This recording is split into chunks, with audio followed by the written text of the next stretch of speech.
Es momento de una charla en Atardeceres, porque los 42 barrios de Ituzaingó tienen ese no sé qué. Nos preparamos, abrimos los oídos, la cabeza para disfrutar de la gente que le aporta a Ituzaingó, lo que es y lo que comparte. 88.5 FM, viernes 6 de la tarde. Así es, segundo bloque de Atardeceres y un gran momento para charlar. Lo tenía ganas. Hace un par de semanas vi el documental de Camino de Santiago y hay algunas cuestiones históricas que marca el documental y me acordé directamente con él porque hemos compartido aire en otros lados y quería, inconscientemente lo llamamos la semana pasada por teléfono y sí, le dije en la semana si podía venirse un rato. Y acá está, así que lo vamos a presentar. Es profe de historia, se llama Francisco Punzi. Buenas tardes, Fran. ¿Qué tal, Víctor? ¿Cómo está? Un placer, Muchas gracias por la invitación. Aquí estamos. Para mí es un placer. Vos sabés que tenemos un afecto muy particular, así que... Y me enteré que arrancaste hace 20 años haciendo un programa de radio acá en Nueva Argentina. Hace 20 años esta emisora tenía un programa que eran de transmisiones de fútbol que llamaba Simplemente Ascenso, con Carlos Arroyo, que era dirigente, no en ese momento, sino anteriormente fue dirigente del Club Atlético Midland. Sí. Y hacíamos las transmisiones de fútbol. Y yo hacía estudios centrales. Yo empecé acá, en estos mismos micrófonos. Sí. No estaba internet como está hoy en día, que vos ponés Promiedo, solo Ascenso, tenés todos los resultados, y es una papa. Y yo con un auricular escuchaba la transmisión de Simplemente Ascenso. Alejandro Desco era el que relataba, Carlos Arroyo comentaba. Sí. Y con el otro auricular ponía alguna de las radios que te tiraban todos los resultados. Y robaba todo lo que podía. Claro, claro. Y ahí se iba transmitiendo también. Y se iba transmitiendo, sí. El primer partido que hicimos fue Ituzaingó Deportivo Merlo. Mirá. Y hicimos una apuesta al aire y gané. Porque obviamente dije que ganaba Ituzaingó. Yo claro, si bien soy de Chaca, soy de Ituzaingó. Sí. Así que, y ganó Ituzaingó 2-0. Mirá. Tengo una persona en común que me dijo hoy, sabía, no sé si está escuchando, porque tenía que hacer unas cosas, pero me dijo, por favor, decirle a Fran que ganamos el mejor tricolor ganó. Uy, qué hijo de su... No, y bueno, pero quería decirlo al aire porque me dijo, sí. Comentáselo. Y nos ganaron bien, Y nos ganaron bien. Sí, saludo ahí, abrazo a Darío. Sí. Así que me dijo, hace un rato me dijo eso. Sí. Fran, ¿cuánto hace que sos profe de historia? Y me recibí en el 2014, hace relativamente poco. Ajá. Y estoy dando clases desde un poquito antes. Pero bueno, ahora me trajiste unos libros que voy a llevar al lugar de trabajo y eso. Y tengo unos cuantos más todavía. Unos más, para darte. Pero venía de una familia que viene hablando de la historia, que viene...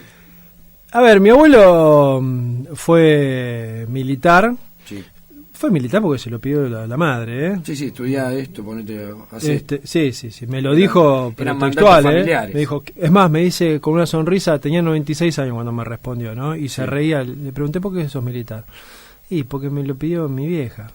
¿Qué le iba a decir que no a la vieja? Claro. Pero la verdad es que cuando la Revolución Libertadora, en el año 55, lo limpia del ejército, porque él estaba dentro del ejército leal al orden constitucional, o sea, traducido al peronismo, salieron unas fotos de una revista, la revista Life. Ajá. Y bueno, lo desafectaron. Y dijo, a mí me hicieron un favor, porque se dedicó a estudiar abogacía. Bueno. Claro. Nunca fue historiador con formación en historia. Sin embargo, escribió varios libros de historia. A él le gustaba más la poesía, de todas maneras. Entre algunos está la historia de la conquista del Chaco, historia del desierto. Tengo que hacer una aclaración por las dudas, ¿no? Porque uno a veces cree, porque ahora vamos a hacer algunas relaciones filiales, y uno cree que las relaciones filiales suponen una relación ideológica. Y no siempre es así. En mi caso tampoco es así. No le quito mérito absolutamente, todo lo contrario. De hecho, el libro Historia de la Conquista del Chaco es el primero que se hace sobre la conquista del Chaco, porque se escribió bastante más sobre la mal llamada conquista del desierto, un desierto habitado, seguro, mínimo por 20.000 personas. Claro. y en el Chaco había tribus sedentarias y querían el quebracho, el tanino del quebracho para hacer los rieles, para las curtiembres y lo que llaman del desarrollo, ¿no? El nombre del desarrollo. Claro, el nombre del progreso, el nombre del progreso. Sí, claramente, sí. Esas palabras eran cotidianas y estaban inscriptas dentro de la ideología hegemónica de la época. No era la única ideología, pero sí la hegemónica. Y en ese sentido, uno que no siguió la relación ideológica del padre, Carlos Marx, también tenía ese pensamiento del progreso evolucionista, porque el comunismo tenía esta cuestión evolucionista, ¿no? Primero se tienen que generar las condiciones de un capitalismo liberal, y por eso la revolución se tenía que dar en Alemania. Y cuando se dio en Rusia se le quemaron todos los papeles a todo, porque Rusia el 80% era campo. Sí. Pero bueno, dicho esto, también había otras corrientes de pensamiento, más bien tapadas acá en Argentina, que tenían que ver con la incorporación al trabajo de esas tribus indígenas. Y traigo de vuelta a los del Chaco, que eran tribus sedentarias, porque las tribus nómades en todo caso podrían ser un poco más difíciles. Sin embargo,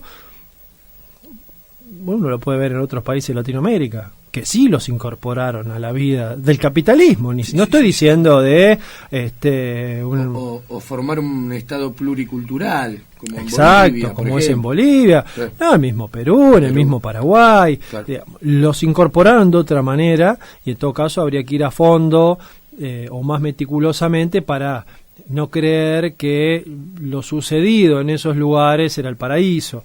Pero bueno, en el caso, yo digo, para tener otros ejemplos contemporáneos a eso, porque sería muy fácil hoy en día decir, no, Roca mató un montón de indígenas. Es cierto, incorporó al territorio argentino 15.000 leguas cuadradas, y en eso se despachó con una persecución que, si uno va y busca en la definición de lo que es un genocidio, tranquilamente se lo podría llegar a poner ahí. Sí.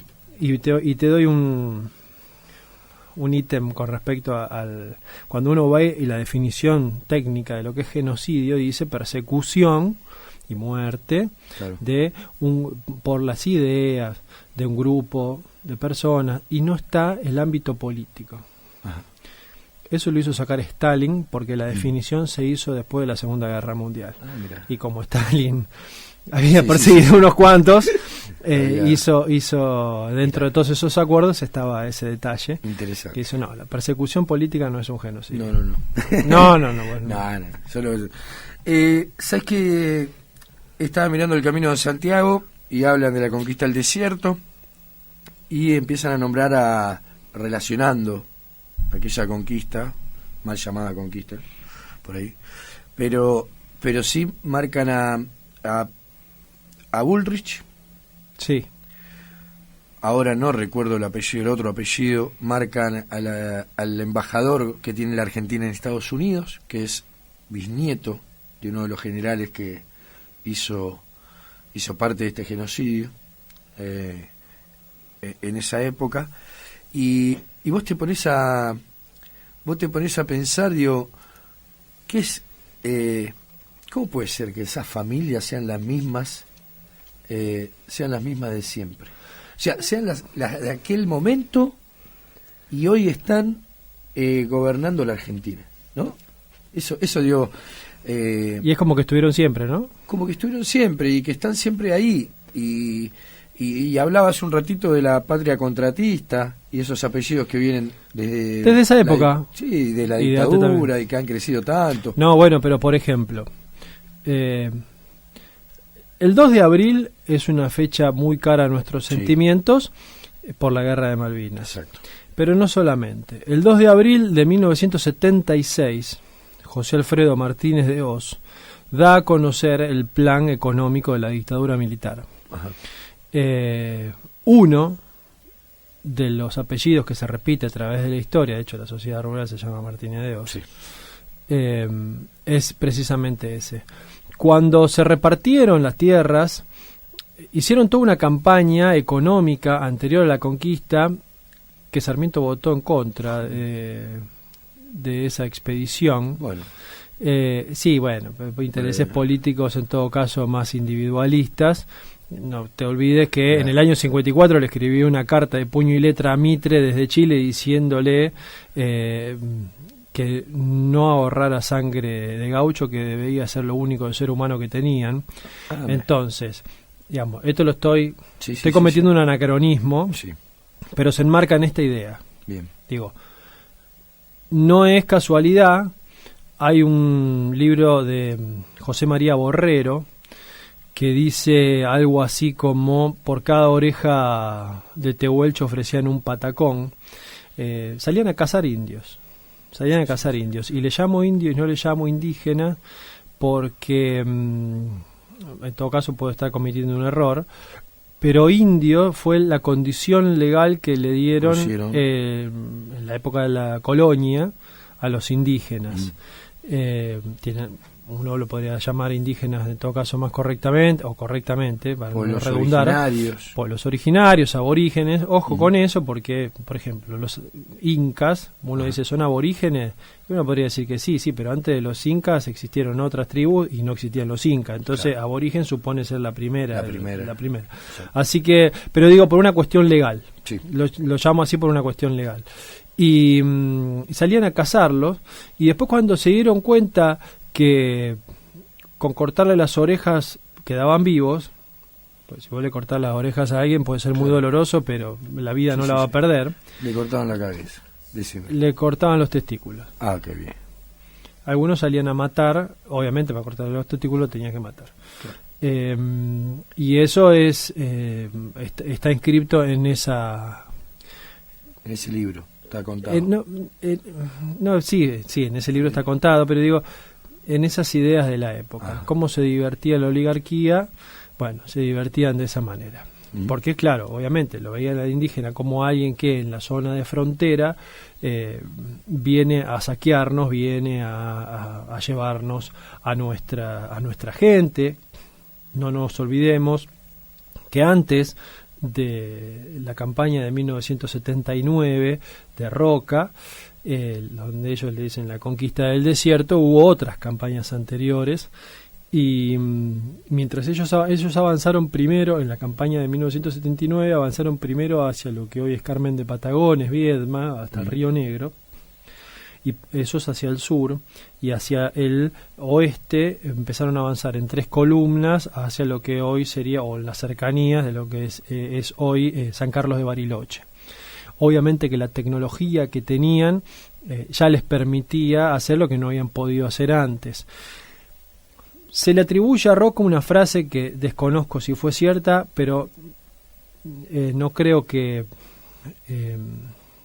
esté bien utilizada. Si fue cierta, no creo que esté bien utilizada. Roca supuestamente dijo que si Rosas hubiese tenido la Remington hubiese acabado con los indios. Y en realidad, para hablar de las ideas de la época, Rosas incorporó a los indios. No nos olvidemos que en la primera campaña la primera campaña extensiva que se realiza, digamos, pasando el río Salado, la hace Rosas. Hubo otras campañas anteriores para llegar hasta el río Salado, e incorpora lo que hoy, prácticamente la totalidad de lo que hoy es la provincia de Buenos Aires. Cuando cae Rosas en el año 52, en esta grieta de siempre, en esta grieta, y viene de antes la grieta, porque estaban los peninsulares y los criollos. Bueno, en esta grieta, toda la cuestión técnica que habían logrado en la época de Rosas la tiraron atrás, y la frontera sur de la provincia de Buenos Aires se retrotrajo nuevamente al Salado. Y no llamaron a ninguno, porque es muy fácil caer en el desprestigio, decir, no, con Rosas eran todos brutos, no había educación, no había... Está bien, si lo vamos a hablar bien, lo analizamos bien. Si vamos a hacer un brulote y gritar a los aires, todo eso, bueno, la cuestión de la conquista... Se robaron todo. Se robaron todo, Bueno, pero Urquiza... La discusión no. Claro, Urquiza no utilizó el conocimiento técnico y Rosas los había incorporado. Eso no significa, insisto, en que era la tierra prometida, que era todo muy bonito, todo se utilizaba la fuerza. Si alguien no le cumplía a Rosas utilizaba la fuerza. Claro. Ahora, si no le cumplía un blanco, utilizaba la fuerza. Y si no le cumplía un indio, también utilizaba la fuerza. Claro. Entonces no había diferencia en ese sentido. Y el conocimiento técnico de la región, de hecho, le costó derrotas a Mitre, por ejemplo, no conocer la región. Cuando se enfrentó, si mal no recuerdo, con Calfucurá, en una de las batallas con Calfucurá, los rodearon en unos pastizales secos, una marea de pastizales que no se podían ver, y les prendieron fuego los pastizales y tuvieron que salir espantados, básicamente. Se desmadró el ejército porque justamente se vieron rodeados del fuego. Sí. Ahí tuvieron muchas bajas. Pero bueno, estas cuestiones de la conquista del desierto, a partir de la consolidación del Estado-Nación en 1862, empieza a tener una clara idea hegemónica de la época de este progreso, de incorporarse al capitalismo agroexportador, a la división internacional de trabajo, que desgraciadamente pareciera que hoy en día estamos pensando de la misma manera, y que Argentina tiene que ser un país productor de materia prima.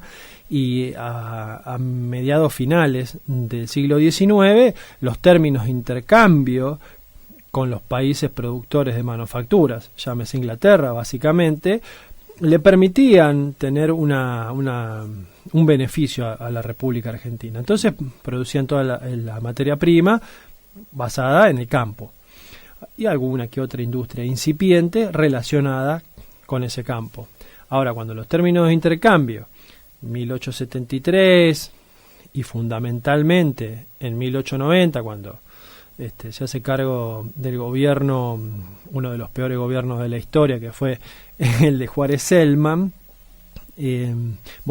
ahí hay un cambio en los términos de intercambio, y ya Argentina tenía que producir mucho más para comprar lo mismo. Entonces, obviamente sabemos que cuando eso sucede en la historia, siempre se ha beneficiado a los sectores concentrados de la economía. En 1910 Argentina era uno de los países más importantes, económicamente hablando, del mundo. Y si vos ves los índices, está bien, no hay índices ciertos de pobreza de la época, pero había una desigualdad gigantesca. Entonces, la oligarquía tenía mucho y la mayoría tenía poco. Digo, si somos 10 personas, una gana 1 millón y las otras 9 gana 5.000, si hacemos toda la división de todos los números, decimos, per cápita ganan tanto. Y decís, sí, pero se la lleva uno, los otros no se llevan nada. El 80% se lo lleva uno. Claro, entonces ese es el problema cuando uno dice, no, el promedio per cápita.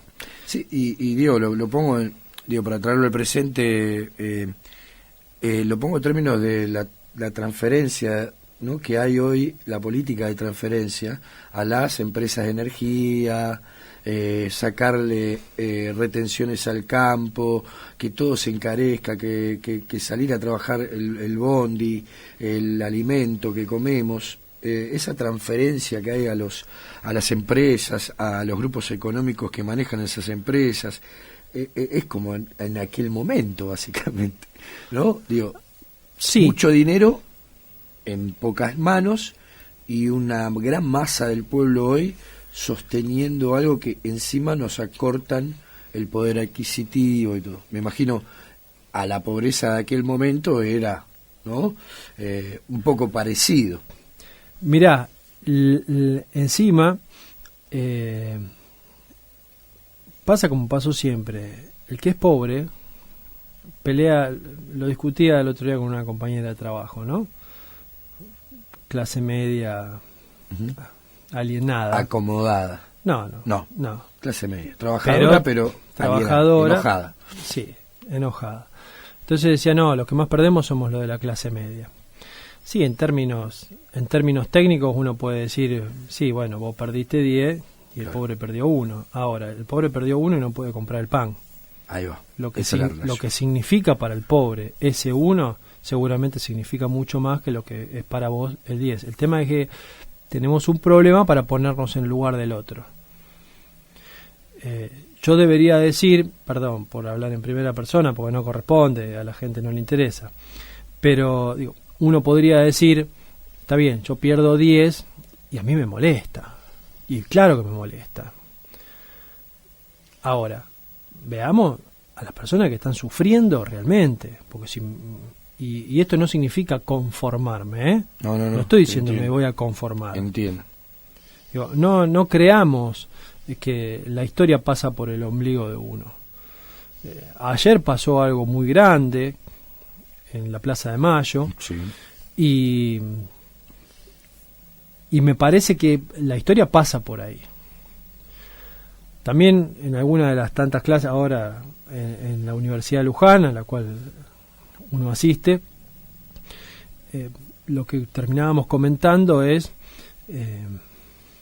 con una feminista, una profesora feminista que fue a muchas de las marchas, creo que a todas. A uno le gusta la historia, estudia historia y quiere escribir sobre historia, pero hay momentos en que uno no tiene que escribir en un teclado la historia, uno tiene que estar ahí, ser uno más. Poner el cuerpo. Sí. Entonces están los que la escriben en los hechos y están los que la analizan desde otro lado.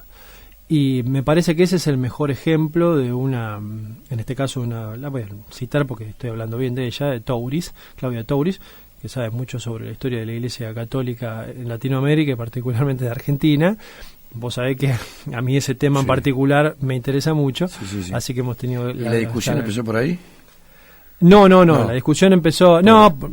por las marchas a favor y en contra del aborto. Correcto.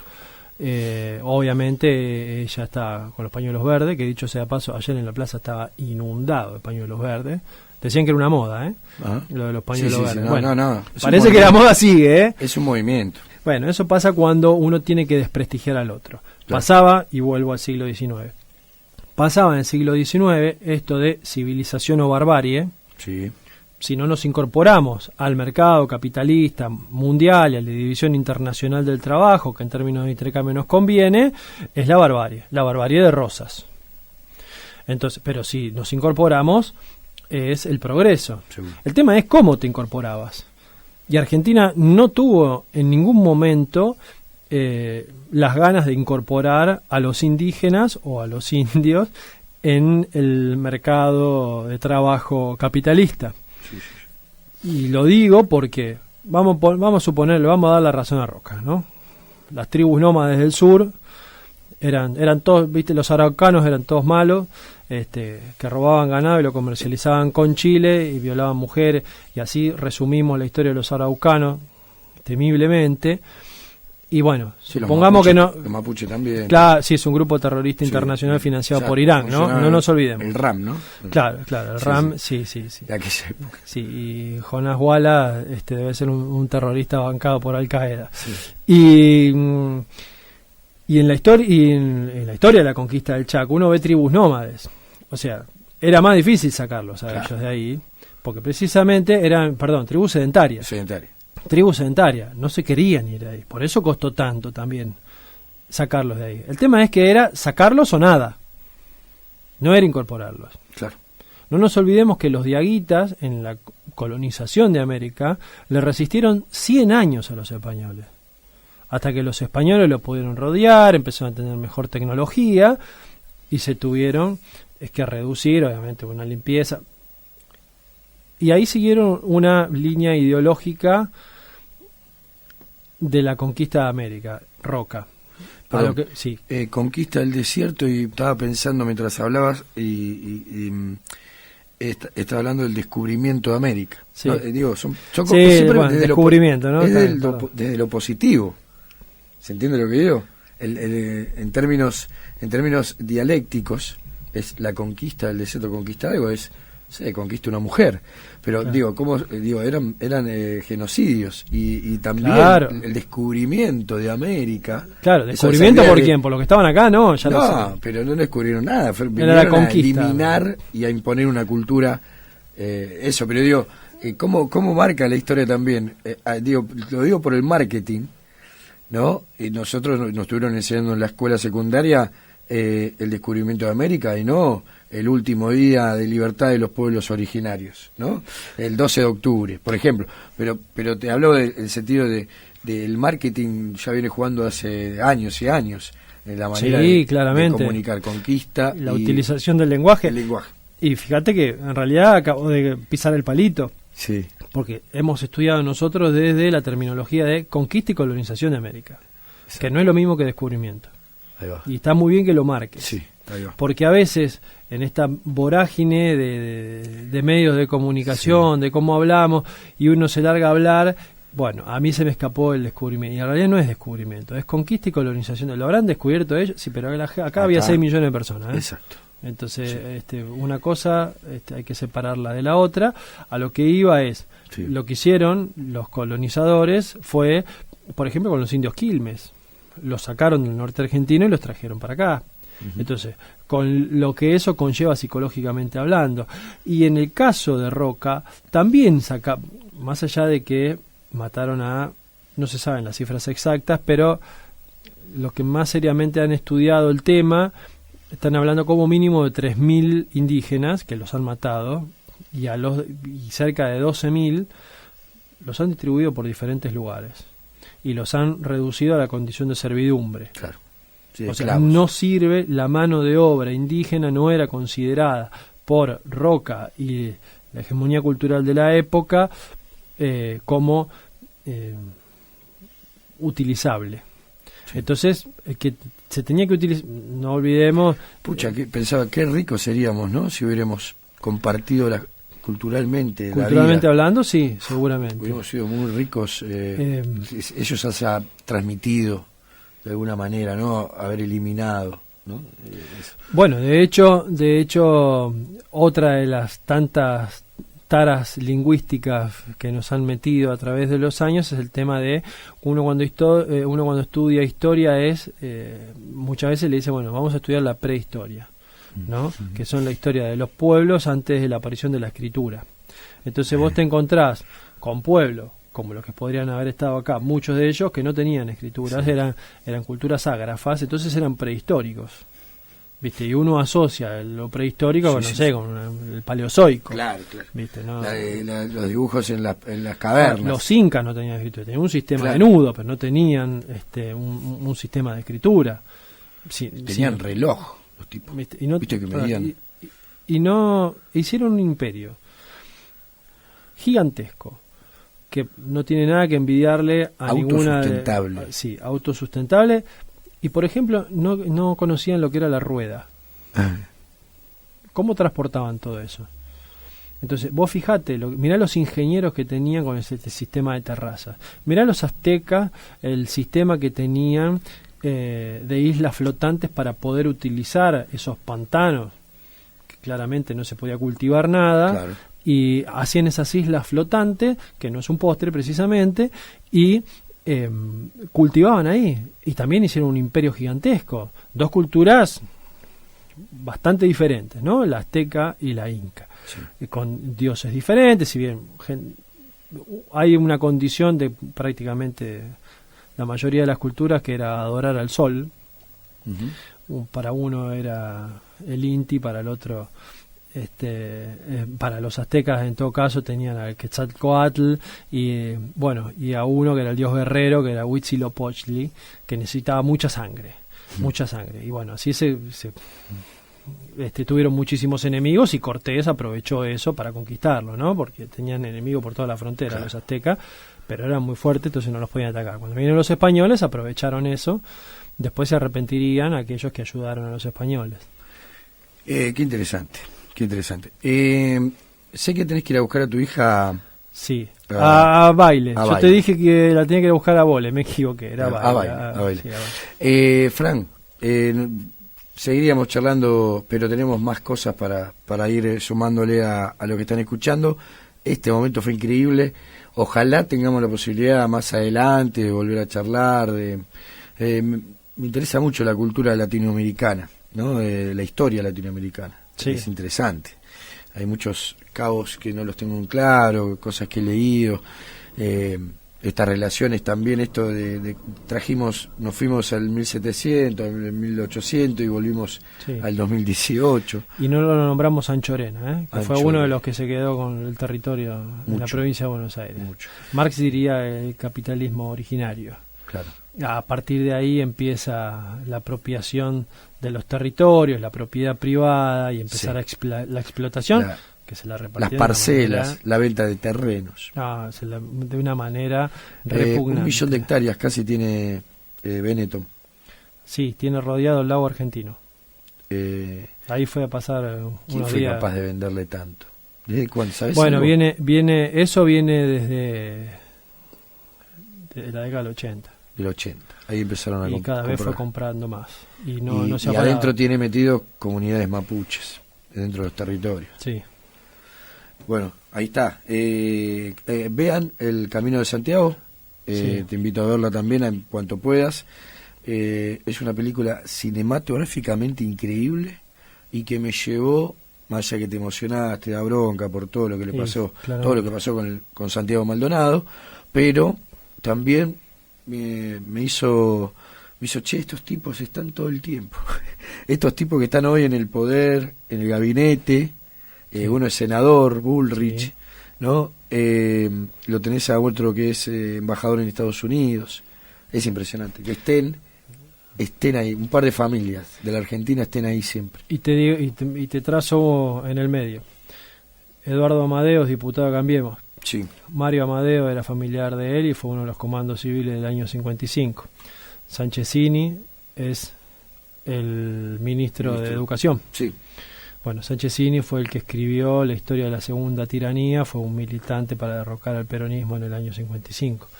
Y bueno, y en realidad hay algunos más, está Iván Nisevich, que no sé, ahora, en todo caso se puede buscar, es uno de los que está en el gobierno de ahora, era uno de los que estaba en el año 55, que eran todos golpistas. Claro. ¿No? Que eran todos golpistas.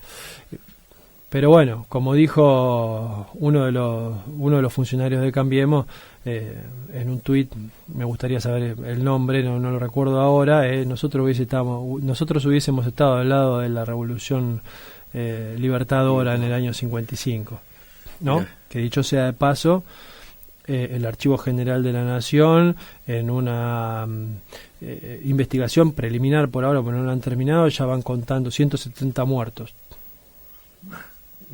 A lo que se va a cumplir ahora en un par de semanas, un nuevo aniversario de la Revolución Libertadora, que parecía que era la revolución incruenta, ¿no? Bueno, sí. Bueno, no, claro. Entre el 16 y el 20 de septiembre de 1955 ya llevan 170 muertos contados. Mira, son los muchachos que bombardearon la Plaza de Mayo. Exactamente, el 16 de junio. Imagínense la Plaza de Mayo, que ayer estaba lleno de estudiantes, maestros, todo haciendo una protesta para que mejoren las condiciones en todo sentido de la educación pública universitaria también. Ahí bombardearon, caían bombas y fue impresionante. Bombas y ametrallaron con los Gloster, que eran unas ametralladoras que disparaban algo así como 50 tiros por minuto, o sea, casi un tiro por segundo, y se cargaron. Y dicen que fue una dictadura light. Bueno, fue lo que se quiso. Escuchaba ayer, no sé si era Frigerio, que decía, no, bueno, venimos el ministro del Interior, venimos de 70 años de vivir de fiado, claro, vivir de fiado supone tomar deuda. Sí. Bueno, en todo caso habría que empezar desde el año 56. Podemos criticar a Perón, yo no tengo ningún problema de criticarlo, mirá que es altamente criticable. Claro. Digamos, fue uno de los que fue a buscar a la Standard Oil, que fue muy criticado por eso de combatimos el capital, pero necesitas a la Standard Oil. Pero en realidad la deuda la tomó la Revolución Libertadora en el 56, con el Club de París, que lo pagó Cristina. Exacto. Lo terminó Cristina, pagar. Pagamos todos nosotros, ¿no? Pero lo terminó a pagar la gestión de Cristina. 2008, 2009. Claro. No, me parece que un poco después.